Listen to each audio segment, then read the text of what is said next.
This is a great question off the back of my rant yesterday, which has got a lot of energy attached to it, which is quite interesting because that's going to be what I'm chatting about right now. And this is, how does it look like when you're doing something experiential with whoever you're working with for your mental health, your anxiety or depression or PTSD, whatever it might be. Simple. Right, the first thing I need to make really clear is that energy can never be created or destroyed. It can only be converted. And I'm telling you that because the problem is never the problem. So the anxiety, the panic attacks, the depression are all symptoms of something else that's going on for you. So let's come back a step.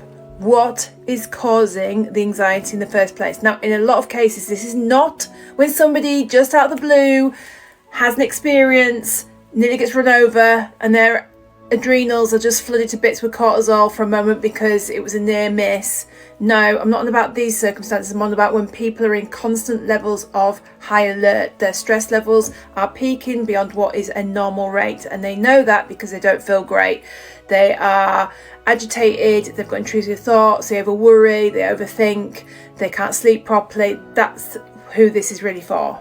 Well, in my experience of over 10 years of working in this space with people all around the world, where every day on a daily basis, many times a day, I speak to people either through my membership, VIP clients one-to-one, people reached out on social media, taking them from feeling anxious, overwhelmed, stressed, worried, whatever it may be, to feeling energized and alive again. It always leads back to this one thing, which is unprocessed past stress in the unconscious mind, which dysregulates your nervous system and makes you feel anxious or overly worried or depressed. It's different for all of us. And what's lurking behind that is usually suppressed negative emotions. So how do you address this? So we know that words are the language of the mind, right? But the word water can't make you wet, as in the same breath the word anxiety can't make you anxious. What's fueling that? Well, just as words are the language of the mind, emotion is the language of the body. Emotion being energy in motion. So we need to convert this negative suppressed energy emotion in your unconscious mind. Energy cannot be destroyed or created, it can only be converted.